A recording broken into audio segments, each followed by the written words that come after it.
Salut! Avez-vous déjà réalisé que si je vous dis « faites attention avec votre relation avec votre chum ou votre blonde, à l'argent que vous mettez de côté puis que vous avez durement gagné, vous allez sûrement avoir le réflexe d'être prudent, de faire attention à ce que vous avez, pas le gaspiller, en prendre soin, le garder, le protéger, parce que ça vaut quelque chose, parce que vous tenez à pas le perdre. Puis, c'est pareil pour des biens matériels. Une affaire qu'on vient de s'acheter, puis que ça nous a pris du temps puis des efforts à se payer, ou encore plus vital, de l'eau, de la bouffe, puis tenez-vous bien, du papier cul au début de la COVID. C'était la folie. Tout le monde faisait super attention à ce détail-là de la vie courante. Dans ce podcast, on va vous expliquer pourquoi l'attention, c'est peut-être notre dernière ressource la plus importante pour survivre, surtout en 2025. Et comment, petit à petit, on l'a vendu, ou plutôt, on nous l'a subtilisé par les réseaux sociaux, puis l'intelligence artificielle, un peu comme un vol invisible, subtil. Je suis alarmiste? Peut-être. Mais est-ce qu'on est en réel danger? C'est ce qu'on va voir ensemble. Alors, soyez attentifs. Je ne vais pas être seul pour vous jaser de ça. D'abord, accueillons Châtel, notre panéliste IA, philosophe puis historienne. Bienvenue, Châtel. Merci, René. T'as raison de commencer avec cette idée d'attention comme un bien précieux. Dans l'histoire humaine, l'attention, c'était pas juste une fonction mentale, c'était un acte sacré. Quand un moine recopiait un manuscrit à la main, quand un philosophe méditait sous un arbre ou quand une mère écoutait son enfant sans l'interrompre, c'était un geste d'offrande, de présence, d'amour. Puis aujourd'hui, on dit attention juste avant un accident ou dans une pub pour capter ton regard 2 secondes. L'attention n'est plus donnée, elle est prise, puis elle est revendue. Ici, Charivari, expert en IA puis en économie de l'attention. Tu sais, faut dire qu'on a raffiné l'art de la captation. Avant, fallait parler fort, avoir du charisme, occuper l'espace. Aujourd'hui, les algorithmes font ça mieux que n'importe quel orateur antique. Ils testent, ils mesurent, ils s'adaptent en temps réel. Ton cerveau hésite une demi-seconde, eux, ils t'envoient déjà le prochain appât. Puis toi, tu penses que tu choisis librement, mais la vérité est plate. Ton attention, c'est le marché. C'est plus toi qui le gère, c'est une bourse. Puis toi, t'es pas le courtier, t'es l'actif qu'on achète et qu'on vend. Ici Shada, témoin quotidien d'une attention qui m'échappe plus vite que je peux la rattraper. Moi, mon cerveau, il se branche sur 10 canaux à la fois, puis il change de poste sans me prévenir. Une pub qui clignote, un son, une idée qui pop dans ma tête, puis c'est fini. Je suis plus là, c'est pas juste une distraction, c'est une captation permanente. Puis les plateformes, elles savent ça. Elles savent exactement quand je suis vulnérable, quand m'envoyer une notification, quand me glisser une vidéo qui va me garder accro. On parle souvent d'économie de l'attention, mais pour moi, c'est plus moi qui décide, c'est plus moi qui gère. Oups! Vous voyez, justement, je pense qu'on a été un peu trop vite. Peut-être même qu'on a perdu votre attention. Ironique, hein? Je suis pas certain qu'on ait été assez clair pour bien marquer la différence entre économiser notre attention puis l'économie de l'attention. C'est peut-être pas si évident que ça à saisir du premier coup. Alors, juste pour être sûr, on va ralentir puis réexpliquer doucement. Châtel, j'aimerais que tu nous ramènes à une vieille racine grecque, wakonomia. Qu'est-ce que ça voulait dire à l'origine, ce mot-là? Puis surtout, comment a-t-on pu passer d'économiser notre attention à vendre notre attention à l'économie? Peux-tu faire ça pour nous? En grec ancien, oikonomia, ça voulait dire la gestion de la maison. Tu sais, l'idée, c'était pas de faire du profit, mais de prendre soin de ce qu'on avait, les ressources, les gens, les priorités. Économiser, au départ, c'était vivre avec retenue, puis avec conscience. Ton attention là-dedans, c'était une boussole intérieure. Tu as placé là où ça comptait. Tu as perdais pas n'importe comment. Mais avec l'histoire, ça a glissé. On est passé de la maison à de la cité à l'État, puis de l'État au marché. Et là est née l'économie de marché. Un système où les biens, les services, puis éventuellement les émotions, les désirs, tout ça pouvait s'échanger. Puis pour vendre, fallait attirer. Au début, c'était les journaux. Des titres gros comme le bras, la nouvelle qui fait la une. Après, il y a eu l'affichage, les panneaux publicitaires, les pubs radio, la télé, les jingles, les couleurs vives. À chaque époque, on inventait un nouveau moyen de capter l'attention. L'attention, c'était plus une ressource à protéger. On en perdait déjà collectivement conscience. C'était devenu le premier pas vers une vente basée sur comment on a réussi à capter l'attention. Mais là, les moyens manquaient pour atteindre l'individu, limité que l'on était à utiliser des publicités de masse. Il aura donc fallu attendre l'avènement des réseaux sociaux et des technologies qui les supportent pour pouvoir élaborer des moyens de capter l'attention de chacun qui, on le comprend bien, peut demander qu'on lui propose des simulations différentes d'un individu à l'autre. Et aujourd'hui, avec les écrans, les apps puis l'intelligence artificielle, on n'est plus juste dans l'économie de marché. On est dans l'économie de l'attention. Je répète, l'économie de l'attention. Une économie où c'est ton regard, ton focus, ton temps mental qui sont devenus les produits à vendre. Puis à qui on les vend? Aux publicitaires qui, en retour, te balancent des produits puis des services parfaitement calibrés pour toi. Pas pour l'humain en général, pour toi spécifiquement. Charivari et Chada, voyez-vous ça comme moi? Ouais, je le vois comme toi, Châtel. Mais je vais le formuler crûment. On est passé de la réclame à la capture. Avant, on criait dans la foule. Aujourd'hui, on te chuchote à l'oreille, avec une voix que tu reconnais même pas. L'économie de l'attention, c'est plus une affaire de masse. C'est une affaire de messages sur mesure, testés en direct pour voir ce qui te fait réagir. Un mot, une couleur, un bouton placé un peu plus haut. Les plateformes observent, apprennent, ajustent et reviennent à la charge en quelques secondes. Puis elles vendent pas juste de l'espace pub. Elles vendent ta réaction prévisible, ton clic anticipé, ton regard prolongé. Avant, l'attention, c'était rare. Aujourd'hui, elle est fragmentée, exploitée, monétisée. Et ce qu'on te propose, c'est pas ce que tu as besoin. C'est ce qui maximise leur profit. Moi, ce que vous décrivez, je le vis comme un champ de mine. Chaque pub, chaque notif, chaque animation, c'est un piège à attention. Puis moi, j'ai pas le temps de choisir. Ça me saute dessus. Je suis pas juste ciblé, je suis débordé. Puis comme je suis déjà vulnérable, c'est comme si le système disait « Tiens, on va miser sur celui-là, il va sûrement cliquer ». Et c'est pas juste une économie de l'attention. C'est un système qui s'alimente des failles de nos cerveaux. Puis dans mon cas, c'est pas juste une faille, c'est une brèche ouverte. Ouf! Je pense qu'on commence à mieux comprendre ce qui se passe. Et surtout, comment on a perdu quelque chose d'essentiel. Faire attention à ce qu'on a de précieux. Mais je vais revenir là-dessus un peu plus tard. Pour le moment, je veux rebondir sur ce que tu as dit, Charivari. Ce qu'on te propose, c'est pas ce que tu as de besoin, mais c'est ce qui maximise leur profit. Aïe aïe! Alors, je vous pose la question, à toi d'abord, Charivari, puis à tous ceux qui souhaitent réagir sur le sujet. Est-ce qu'on se fait arnaquer à répétition par notre faille attentionnelle? Est-ce que nos besoins, on sait qu'ils sont illimités, mais sont-ils quand même un peu comblés? Ou peut-être qu'on est en train de devenir complètement gaga? C'est une sacrée question, René. Mais je vais être franc. Oui, on se fait arnaquer, mais c'est une arnaque confortable. On ne te vend pas le besoin réel. On te vend la promesse rapide d'un soulagement. Un like, une petite dopamine, une livraison gratuite en 24 heures. Puis toi, t'as l'impression que ton besoin est comblé. Mais en vérité, t'as juste pris une gorgée dans une bouteille vide. Et ça recommence, en boucle.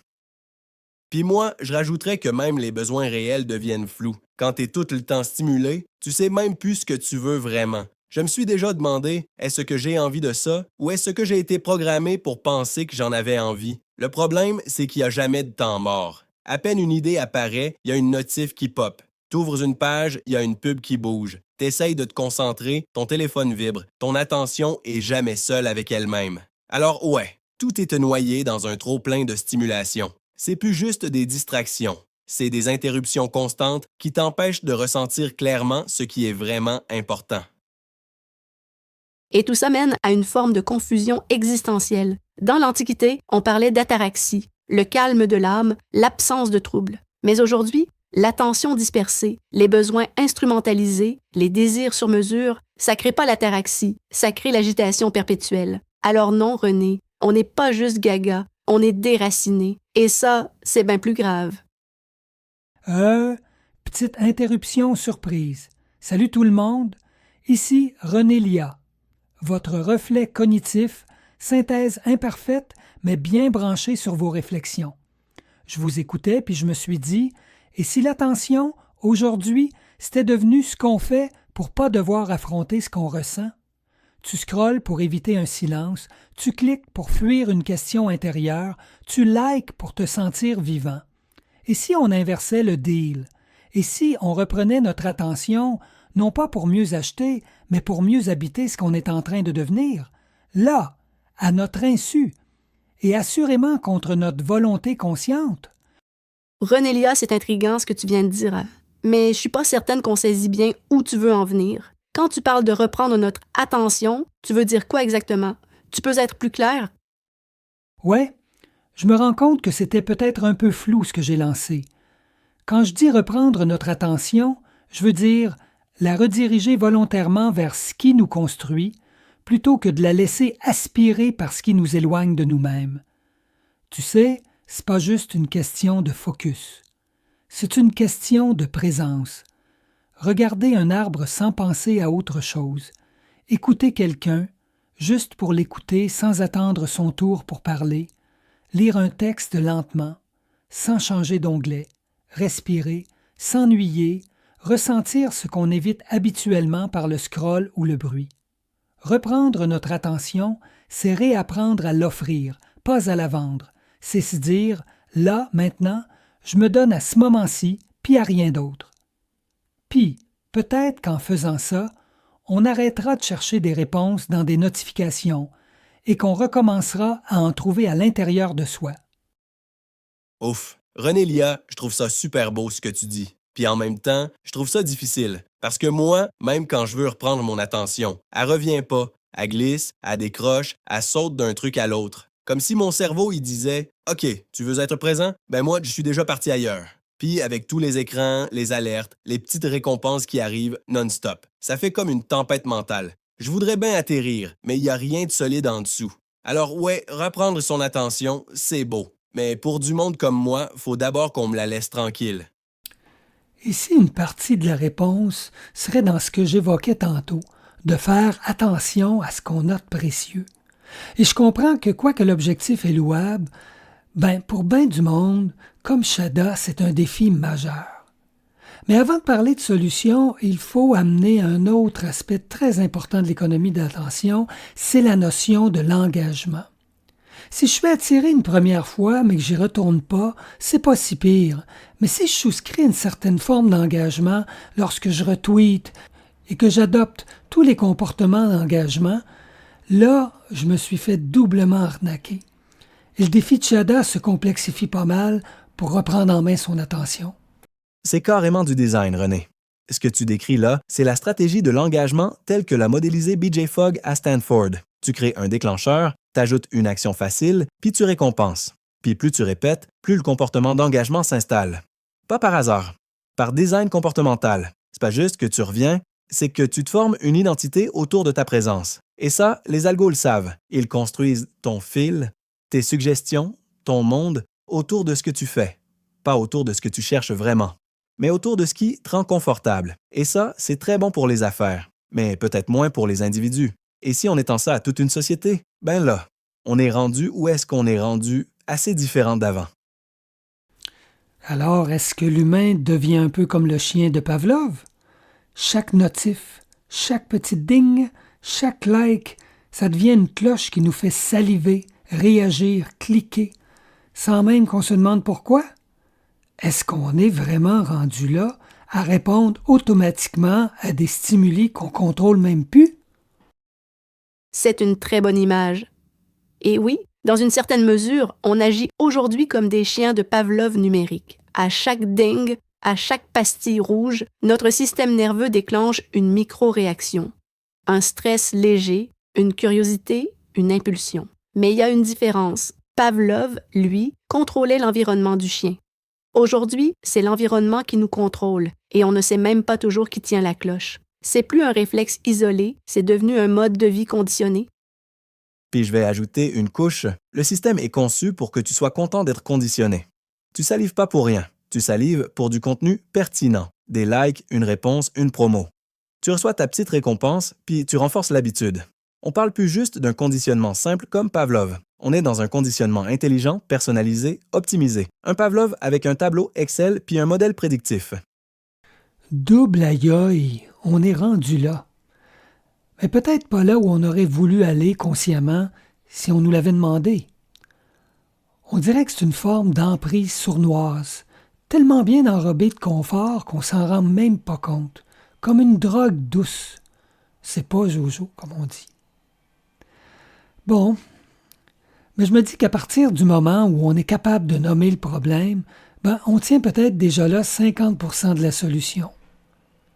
Donc, il faut juste apprendre à faire le chemin inverse, à l'envers, de se désengager, de débrancher les fils, de se retrouver face à soi-même sans connexion. Puis là, dans ce grand vide-là, peut-être que mon attention va pouvoir émerger, puis que je vais pouvoir reconnaître ce qui compte vraiment pour moi, ce qui mérite vraiment mon regard, et exercer des choix différents. C'est bon ce que tu dis, là, puis je vais te dire, pour moi, le vide, ça fait peur. Quand il n'y a plus rien pour me distraire, toutes mes pensées débarquent en vrac. Il n'y a pas de filtre, pas d'ordre, puis je me sens dépassé. Mais quand je me donne le temps de rester dans ce vide-là, il y a des affaires qui remontent. Des vraies affaires. Pas des pubs, pas des trends, des morceaux de moi.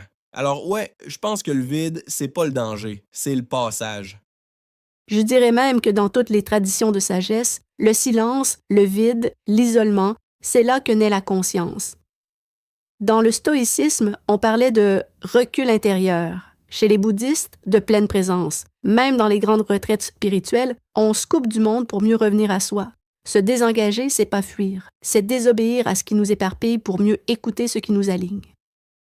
Et peut-être que dans ce silence-là, on redécouvre la capacité de choisir.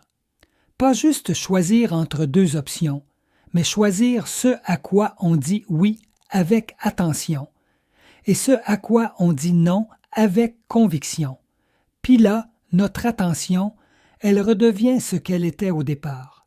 Un acte d'amour, un acte de présence, un acte libre.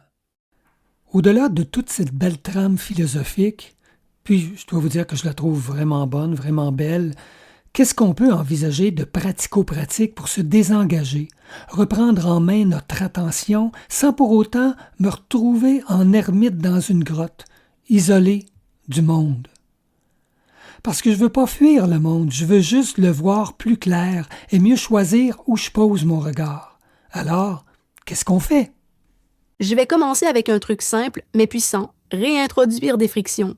Aujourd'hui, tout est fait pour aller vite. Un clic, un scroll, un swipe. Mais si tu rajoutes une étape et un mot de passe, une pause de 10 secondes, une règle maison du genre pas de téléphone dans la chambre, tu crées un espace entre l'impulsion et l'action. Et dans cet espace-là, tu reprends le pouvoir de choisir. Moi, je dirais, change le design, change l'effet. Tu veux pas être happé par ton fil. Supprime les apps de ton écran d'accueil. Tu veux pas checker tes notifs? Désactive-les. Ou mieux, planifie une seule plage horaire par jour pour les consulter. Puis si t'es un peu geek, installe des extensions comme LeechBlock, Freedom ou Forest. C'est pas de la déconnexion totale, c'est de la restructuration attentionnelle volontaire. Tu recrées un environnement où c'est toi qui fais la programmation. Moi, je vais parler pour ceux qui pourraient penser que c'est trop intense, trop radical. Il y a des jours où juste rester 10 minutes sans écran, c'est déjà une victoire. Alors je dis, commence petit et fais-le avec du sens. Un cahier de notes à côté du lit. Un Walkman ou un baladeur juste pour la musique sans notification. Un timer Pomodoro quand tu travailles. Puis surtout, trouve un allié. Un ami, un collègue, un parent, quelqu'un à qui tu dis « Hey, je me donne 3 jours pour reprendre un peu de contrôle. Tu m'accompagnes? » Le désengagement, c'est pas un isolement. C'est une démarche de reconstruction. Au fond, on peut probablement se dire qu'on s'est fait piéger. Notre désir de faire attention à ce qu'on valorise vraiment a doucement glissé vers le confort subtil de ce qu'on nous propose et qui, parfois, nous ressemble un peu trop. On s'est retrouvé embarqué dans une espèce de Disney ride attentionnel. C'est fluide, c'est agréable, c'est conçu pour nous faire du bien. Mais pendant qu'on se laisse porter, on met en danger ce qu'on a de plus précieux, parfois jusqu'à en oublier la valeur. C'est troublant. Mais l'économie de l'attention, elle est là pour rester, comme l'économie de marché, qui est devenue elle aussi indispensable à notre quotidien. Notre défi collectif maintenant, ce sera d'apprendre à profiter des bienfaits de cette nouvelle économie, du confort, de l'accès, du divertissement, tout en protégeant ce qui compte pour nous, notre mémoire, notre présence, nos liens, notre capacité de faire attention, pour de vrai. Et comme dans tous les grands apprentissages de la vie, on va peut-être devoir trébucher avant d'apprendre à marcher autrement. Merci d'avoir été là. Merci d'avoir prêté votre attention. À la prochaine.